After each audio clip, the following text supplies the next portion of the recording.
we'll have a wonderful reception. This was not all the wine and food that we prepared for you. We have so much more. And we'll continue discussion, we'll continue our conversation, and we'll continue to build our friendship. Thank you. Yes, and how about we give a round of applause to this amazing woman. In my heart and in my mind, I called her the Athena of Philadelphia, the goddess of strategy, of wisdom, and always winning, because she holds our interests before her own, standing on her feet for many, many hours every day, making this possible. Before I begin this lecture, and please understand it has to be fast-paced, because we just got the news that Romans are coming, and at 7 o'clock we have to empty this hall. They're going to have their Roman Friday celebration, so we have just counted minutes.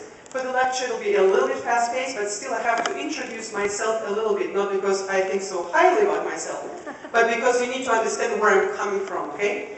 So I'm a professor of religious and classical studies from the University of the Pacific, and it's a small private university in Northern California near Sacramento, the capital of California, and my interest is in how human consciousness grew through various spiritual, religious, and artistic experiences. And in particular, I'm very interested in how symbols are used to record an important finding of memory, of human mind.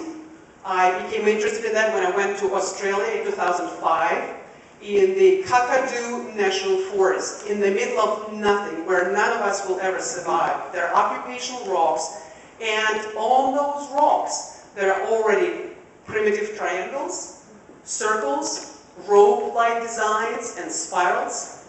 They're coming from the deep Paleolithic age. Why in the world would these people have a need to leave a triangle on a rock, which they see today, and they may never see it through the rest of their very short 25, 27 years long life? I got very interested in why in the world humans would leave those symbols.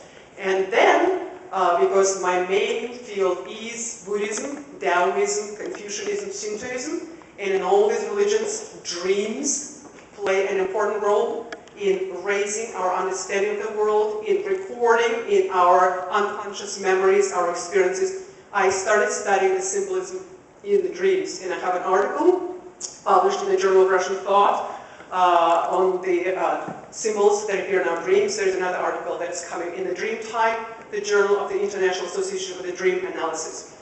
So, I, of course, cannot tell you what those pieces of art are here to tell us. Nobody can, right? Explaining art, interpreting art is possibly, or maybe most likely, more difficult than making it. So what do I dare to accomplish tonight, right? Why do I even dare to stand in front of you and do my best here? I will try to create what we call a frame of reference. I'll try to bring in a few perspectives that will help you to understand what actually you can find for yourself by looking at those posters that represent the authentic works, many of them done by Russian artists under very, very straining conditions. And believe me, believe those who are here in this room, that oftentimes art was the only thing we could do to rebel against the most humiliating conditions in our lives that were created by the Soviet regime. So what is this frame of reference? Where do I start? I would start by telling you that the reason why we're here tonight on this Friday evening, instead of being in a dancing hall or sitting quietly in front of the TV or reading a book, is art is energy, okay? If I were to do the whole PowerPoint, which I prefer to do PowerMind first and then PowerPoint, I would put in huge letters, bigger than any of these, art is energy. How do we know that? If you put a piece of paper on the wall, any color of the wall, any piece of paper, it can be even a white piece of paper on the white wall, what will happen? Something will change.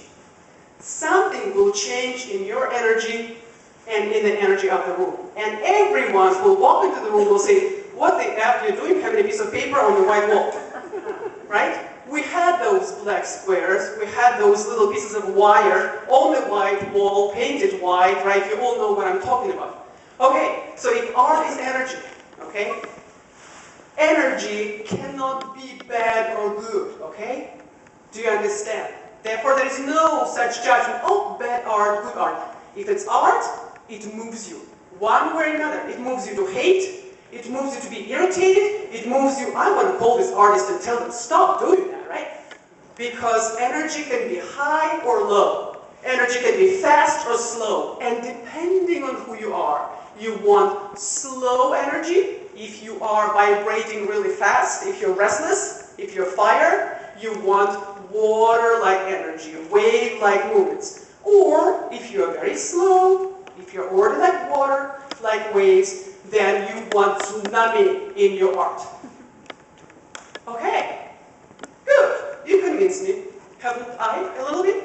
Art is energy. And energy is good? No. Bad? No. Fast or slow, high or low, it takes us somewhere. And because of that, art has the ability to heal, to provoke, to irritate, and specifically with my students, I studied the healing through art, which in many schools of California is done with children, with people with various mental disabilities, and like that.